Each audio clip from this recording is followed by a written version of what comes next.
নতুন একটা মন্ত্রিসভা আসলো এবং এই মন্ত্রিসভায় যদি বলি ব্যারিস্টার বোরা চমকও আছে।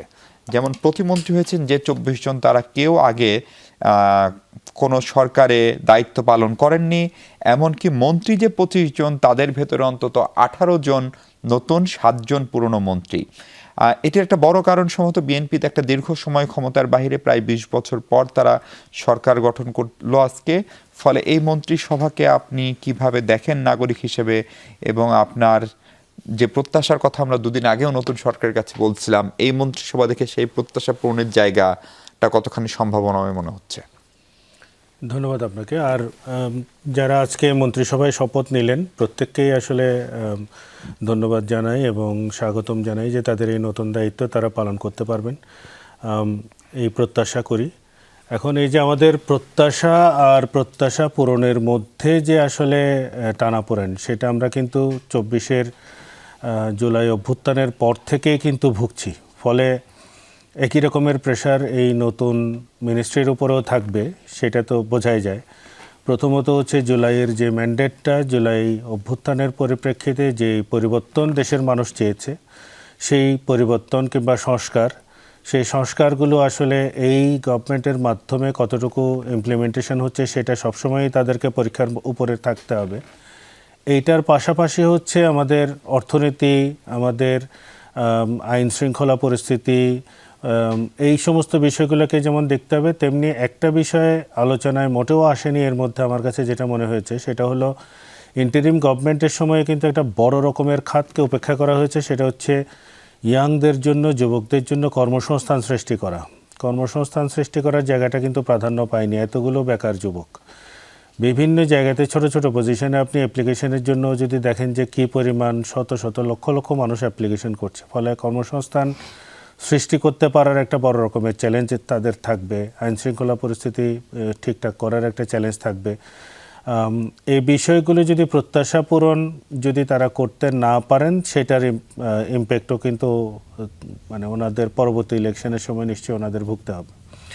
ফলে চাপটা থাকবে। সেই সাথে আপনার রিজার্ভের কথা যেটা বারবার করে অনেকেই প্রচার করছেন বিগত সরকারের, তারা $9 বিলিয়ন বেশি রিজার্ভ আরও রেখে গেছেন, সেইটা এই প্রচারগুলো আছে। সেটা আসলে বাস্তবের সাথে এই রিজার্ভের হিসেবের কতটুকু কি আসলে ব্যাপারটা কোন জায়গায়, সেটা বোঝার ব্যাপার আছে। যিনি অর্থ মন্ত্রণালয়ে যিনি পেয়েছেন উনি হয়তো বলতে পারবেন ভবিষ্যতে ওনাদের আসলে প্রকৃত পরিস্থিতি কী। তেমনি বিভিন্ন ঋণের বোঝাও আমাদের উপরে চাপিয়েছেন। $23 মিলিয়ন মতো এডিশনাল ঋণের বোঝা চেপেছে, সেই হিসেবটাও আমরা দেখলাম 18 মাসে আসছে।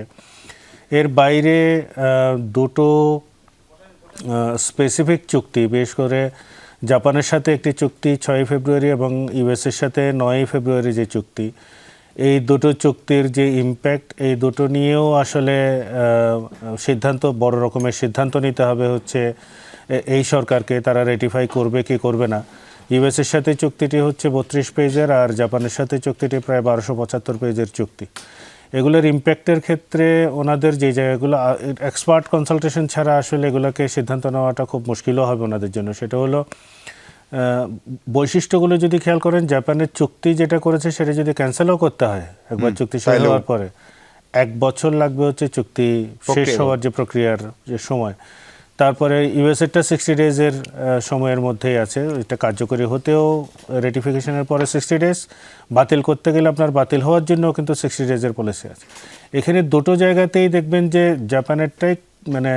জাপানেরটা বলুন বা ইউএসএরটা বলুন, প্রত্যেকটা শর্তের ভিতরেই দেখবেন যে আমাদের এতটা ওয়ান সাইডেড, এবং বাংলাদেশের ব্যবসা হারানো এবং সব কিছুতে কৌশলে হচ্ছে আমাদের কাছ থেকে মূল্য বৃদ্ধি করে নেওয়ার যে চুক্তিটা আমরা সই করে ফেললাম, এটাকে আমার মনে হয় যে নতুন গভর্নমেন্টের উপর একটা বড় রকমের বোঝা চাপবে। শুধু এটার কারণেই সারা বছরে হয়তো তাদেরকে প্রশ্নের মধ্যে থাকতে হবে যে কেন তারা এটা করলেন। যদি এটা রেটিফাই করতে যান, তাহলে এই রেটিফিকেশনটা আমার মনে হয় যে খুবই গুরুত্বপূর্ণ একটা ভূমিকা পালন করবে। এই চুক্তিগুলো, বন্দর নিয়ে নানান ধরনের অভিযোগ আছে, বন্দরের চুক্তিগুলো ওনারা করেছেন, দুটো চুক্তি হয়েছে, আর একটা চুক্তি নিয়ে রীতিমতো গন্ডগোল চলছে, সেখানে দীর্ঘ সময় কর্মবিরতিও চলছে। এগুলো সবগুলোই নতুন সরকারের জন্য বাড়তি চাপ তৈরি করবে। এগুলোকে পাশ কাটানোও যাবে না। যে সমস্যাগুলো আমরা সামনে দেখছি সেগুলোকে ডিল করতে হবে। ডিল করে এই যে ঘাটতিগুলো তৈরি হয়েছে, এটা তো আসলে 18 মাসের ঘাটতি না, দুটো শাসন ব্যবস্থারই নানান ধরনের শাসনতান্ত্রিক বলুন, প্রশাসনিক বলুন, নানান জটিলতা এবং নানান ধরনের শর্টকামিংসগুলো তারা রেখে যাচ্ছেন এই গভর্নমেন্টের জন্য। ফলে চ্যালেঞ্জটা অনেক